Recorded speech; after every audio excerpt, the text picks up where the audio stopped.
विद्युत धारा, ये नाम आपने पहले भी सुना होगा और लगभग दैनिक जीवन में इसका अपन बहुत उपयोग करते हैं कि नहीं करते हैं विद्युत धारा का उपयोग। जितने भी इलेक्ट्रिक उपकरण है वो कैसे चलते हैं आपके। ये पंखा अगर घूम रहा था तो किसके कारण घूम रहा था, क्योंकि इसमें विद्युत धारा प्रवाहित हो रही थी, मतलब बह रही थी। प्रवाहित होने का मतलब होता है विद्युत धारा का बहना। अभी इसके पहले जो हमने यूनिट पढ़ी है उसका नाम था स्थिर वैद्युतिकी, मतलब उसमें विद्युत जो थी वो स्थिर थी और ये जो पार्ट है हमारा धारा विद्युत, इसमें विद्युत प्रवाहित होगी। स्थिर वैद्युतिकी में विद्युत स्थिर क्यों थी, क्योंकि आवेश स्थिर था, मतलब आवेश प्रवाहित नहीं हो रहा था, बह नहीं रहा था, वो स्थिर था। लेकिन इसमें आवेश बहेगा। स्थिर वैद्युतिकी में हमने जितनी भी चीजें पढ़ी हैं, विभव पढ़ा है, विभवांतर पढ़ा है, धारिता पढ़ी है, विद्युत क्षेत्र पढ़ा है, इन सारी चीजों में हमने आवेश के बारे में क्या पढ़ा था कि आवेश इनमें स्थिर था। अब हम जो यूनिट पढ़ रहे हैं इसमें आपका जो आवेश है वो प्रवाहित होगा, ठीक है ना। तो विद्युत धारा किसे कहा जाता है, किसी भी चालक से एक सेकंड में या एकांक समय में, एक सेकंड में या एकांक समय में जितना आवेश बहता है या जितना आवेश प्रवाहित होता है, उस आवेश प्रवाह की दर को विद्युत धारा कहते हैं। किसे कहते हैं विद्युत धारा। जैसे कि मान लिया जाए किसी चालक से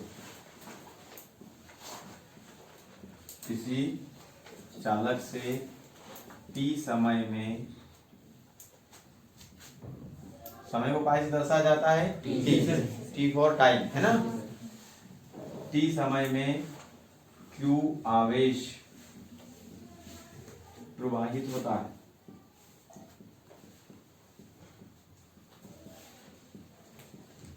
यदि किसी चालक में से t समय में कितना आवेश प्रवाहित हो रहा है, q आवेश प्रवाहित हो रहा है, तो विद्युत धारा I बराबर हो जाएगा आपका Q अपान T। विद्युत धारा को I से दर्शाया जाता है और I बराबर आपका सूत्र होता है Q अपान T। जैसे कि मान लिया जाए आपके सामने मैंने ये एक चालक बनाया है ना, तो इसमें इस बिंदु से मान सकते हो, बहुत सारे बिंदु हो सकते हैं, मतलब जहां से भी आप धारा इसमें प्रवाहित करो। तो किसी चालक के किसी परिच्छेद से, परिच्छेद का मतलब होता है किसी भी भाग से, चाहे ये भाग हो सकता है, ये भाग हो सकता है, ये भाग, मतलब जहां से भी अपन विद्युत धारा प्रवाहित कर सके, तो किसी भी भाग से एक सेकंड में, कितने सेकंड में, एक सेकंड में या एकांक समय में, एकांक का मतलब क्या होता है, एक, है ना, और समय का मात्रक क्या होता है, सेकंड। अगर अपन समय को लिखेंगे तो उसके पीछे क्या लिखना पड़ेगा अपने को, सेकंड, है ना। तो एकांक समय में यदि आप देखिए यहाँ पर, यदि t बराबर अपन क्या रख दें 1, तो यदि यहाँ पर हम t बराबर 1 रखें तो यहाँ पे क्या बच जाएगा आपका q, और इधर क्या है I। अर्थात किसी चालक में से एकांक समय में जितना आवेश प्रवाहित होता है उसे विद्युत धारा कहते हैं। इसके सूत्र में इसकी परिभाषा है, कितने समय की बात हो रही है, एकांक समय, है ना। एकांक समय में कौन प्रवाहित हो रहा है, आवेश, उसी को क्या बोला जाता है, विद्युत धारा। किसी चालक में से एकांक समय में जितना आवेश प्रवाहित होता है उसे विद्युत धारा कहते हैं। ओके, अब यहाँ पर रह जाएगी ये परिभाषा, याद आपको नहीं रहेगी। एक बार और सुन लेना कि किसी चालक में से एकांक समय में जितना आवेश प्रवाहित होता है उसे विद्युत धारा कहते हैं, इसे I से दर्शाते हैं। इसके बाद में विद्युत धारा की अगर दिशा की बात की जाए, आपसे पूछा जाए कि विद्युत धारा की जो दिशा होती है वो क्या होती है ना।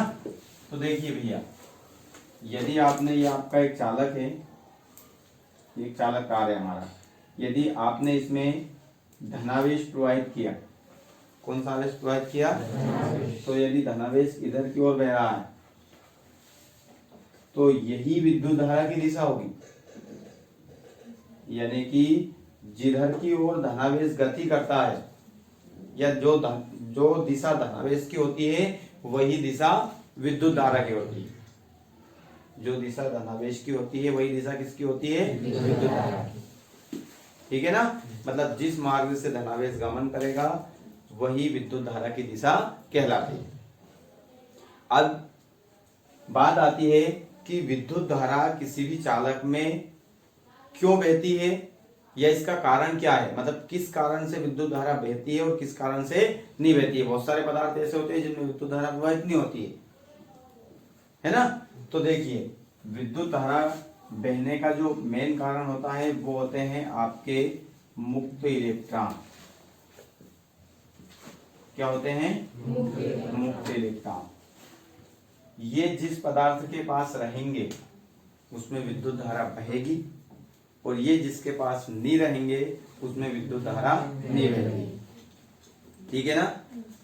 अब इसमें क्या है, मुक्त इलेक्ट्रॉन पर कौन सा आवेश होता है आपका? ऋण आवेश। इलेक्ट्रॉन पर कौन सा आवेश होता है? ऋण आवेश। और अपन जो प्रवाहित करते हैं किसी भी बैटरी के माध्यम से, किसी भी सेल के माध्यम से, यदि मान लिया जाए ये आपका एक चालक है, इस चालक में यदि आप धारा प्रवाहित करना चाहते हो तो निश्चित तौर पर आपको इस चालक में या तो एक सेल जोड़ना पड़ेगा या फिर एक बैटरी जोड़नी पड़ेगी। क्या जोड़ना पड़ेगा आपको? ये चालक पहले ऐसा रखा था, मतलब इसमें कुछ भी नहीं था तो रखा हुआ था। ये एक चालक है, इसमें हमने कहीं से भी आवेश नहीं दिया, ये रखा हुआ है। लेकिन यदि इसमें हमें विद्युत धारा प्रवाहित करना है तो इस चालक को हमें किसी भी विद्युत स्रोत से जोड़ना पड़ेगा। विद्युत स्रोत जैसे कि बैटरी हुई, सेल हुआ, है ना। तो इस प्रकार से जब हम इसमें यहाँ पर देखिए, जैसे अपन ने इस बैटरी को यहाँ पर जोड़ दिया तो इस बैटरी के माध्यम से इस चालक में विद्युत धारा प्रवाहित होने लग जाएगी। अब वो विद्युत धारा प्रवाहित किसके द्वारा हो रही है? आपकी मुक्त इलेक्ट्रॉनों के द्वारा। वो किस प्रकार से होती है वो देखिए आप। जैसे ही यहाँ पर आपने इस चालक को एक बैटरी से जोड़ा, कैसे जोड़ा? बैटरी से। तो बैटरी से जोड़ने पर इस बैटरी के माध्यम से प्रवाहित होगा आपका धनावेश। कौन सा आवेश प्रवाहित होगा? धनावेश। ये धनावेश प्रवाहित हुआ तो जैसे ही यहाँ पर आपने इस मतलब बैटरी का स्विच चालू किया, यानी कि इससे धनावेश प्रवाहित करना स्टार्ट किया, वैसे ही इस चालक के जितने भी इलेक्ट्रॉन हैं वो सारे इलेक्ट्रॉन इस धनावेश की ओर आकर्षित होने लग जाते हैं। मतलब एक कतारबद्ध रूप से वो इस प्रकार से पूरे चालक में फैल जाते हैं। प्रारंभ में क्या रहता है? प्रारंभ में जो इलेक्ट्रॉन है इनकी स्थिति जो होती है वो अस्त व्यस्त होती है, कोई कहाँ पे कोई कहाँ पे, मतलब इस प्रकार से फैले हुए हैं। लेकिन जैसे ही आप इस चालक को या इस चालक के एक सिरे पर धनावेश दोगे, ये इलेक्ट्रॉन तुरंत सजग होकर के तुरंत एकदम इस धनावेश की ओर आकर्षित होने लग जाएंगे। और धनावेश की ओर जैसे ही आकर्षित होंगे तो इनकी ये जो स्थिति आपकी बिगड़ी हुई दिख रही है ये एक कतारबद्ध हो जाएगी, मतलब एक लाइन की तरह, एक लाइन से सब एक के पीछे एक इस प्रकार से फैल जाएंगे, यानी कि वो एक एक करके इस धनावेश की ओर आकर्षित होने लग जाएंगे। मतलब होता क्या है? हो ये रहा है कि ये आपका जो धनावेश है ये तो यहीं पे रखा हुआ है, ये धनावेश गति नहीं कर रहा है, धनावेश तो यहाँ पे बैठा है आराम से। सारे इलेक्ट्रॉन इसकी ओर आकर्षित होने लग जाते हैं और उन इलेक्ट्रॉनों के माध्यम से ही इस पूरे चालक में विद्युत धारा का प्रवाह होने लग जाता है। कई बात समझ में? अब यदि मुक्त इलेक्ट्रॉन किसी पदार्थ में नहीं है, इलेक्ट्रॉन तो सब में होते हैं, लेकिन किसी पदार्थ में अगर मुक्त इलेक्ट्रॉन नहीं है, यानी कि स्वतंत्र इलेक्ट्रॉन जो कि नाभिक से बंधे हुए नहीं होते हैं, यदि बंधे हुए होते तो वो गति नहीं कर पाते, मतलब उनको बाहर जाने की कोई इजाजत नहीं होती है। लेकिन मुक्त इलेक्ट्रॉन कहीं पर भी गति कर सकते हैं। एक प्लास्टिक की कोई सी वस्तु है, उसमें आप उसके पास आप धनावेश को लेकर गए या धनावेश प्रवाहित किया आपने, तो उसके जो इलेक्ट्रॉन है वो बंधे हुए इलेक्ट्रॉन होते हैं। कैसे इलेक्ट्रॉन होते हैं उसमें? बंधे हुए, जिसके कारण से वो गति नहीं कर पाते हैं तो आप भले एक की जगह 50 धनावेश रख दो वहां पर, तो भी उसमें कोई विद्युत धारा नहीं बहेगी। तो सीधा सा इस कहानी का ट्विस्ट ये है कि इसमें अगर किसी भी पदार्थ में हमें विद्युत धारा प्रवाहित करनी है तो उसके लिए मेन चीज क्या है, मुक्त इलेक्ट्रॉन, ठीक है ना। और इसीलिए जिन पदार्थों में मुक्त इलेक्ट्रॉन होते हैं उन्हें बोला जाता है चालक, और जिनमें मुक्त इलेक्ट्रॉन नहीं होते हैं उन्हें बोला जाता है कुचालक। आई बात समझ में? मतलब किसी भी पदार्थ के चालक या विद्युत रोधी होने का कारण क्या है, वो होते हैं मुक्त इलेक्ट्रॉन। जिनमें मुक्त इलेक्ट्रॉन अधिक मात्रा में होते हैं उन्हें चालक कहा जाता है, और जिनमें मुक्त इलेक्ट्रॉन नहीं होते हैं, होते ही नहीं, उन्हें क्या बोला जाता है, कुचालक। आई बात समझ में? तो ये होता है। और एक चीज और ध्यान रखिएगा, जैसे अभी मैंने बताया था आपको कि विद्युत धारा की जो दिशा होती है वो धनावेश के प्रवाहित होने की दिशा होती है। मतलब जिधर धनावेश प्रवाहित होता है उधर ही विद्युत, मतलब उसी दिशा में विद्युत धारा बहती है। तो इस बात को हम एक रूप में और लिख सकते हैं। यहाँ पर देखिए, आपने धनावेश प्रवाहित किया तो ऋणावेश किधर आए, इधर। धनावेश की दिशा इधर है, लेकिन ऋणावेश किधर आ रहा है, इधर। अब ऋणावेश कौन है, इलेक्ट्रॉन।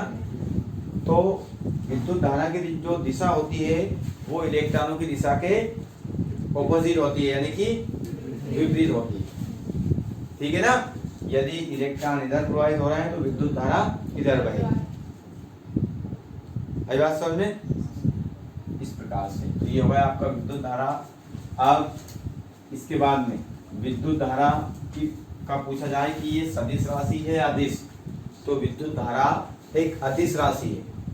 कौन सी राशि है, विद्युत धारा अदिश, ठीक है ना, ये याद रखना और इसको नोट भी कर लेना। अब यहाँ पे अपन निकालेंगे विद्युत धारा का मात्रक। क्या निकालेंगे भैया, विद्युत धारा का मात्रक। विद्युत धारा का मात्रक, यहाँ पर ये क्यू क्या है, आवेश। आवेश का मात्रक क्या होता है, कूलाम। और ये टी क्या है, समय। समय का मात्रक होता है सेकंड, यानी कि विद्युत धारा का मात्रक बन गया कूलाम प्रति सेकंड। इसको बोला जाता है एम्पियर, और इसको दर्शाया जाता है कैपिटल एस, क्योंकि एम्पियर एक वैज्ञानिक का नाम है, इसलिए इसको ऐसे दर्शाते हैं कैपिटल वर्ड, ठीक है ना।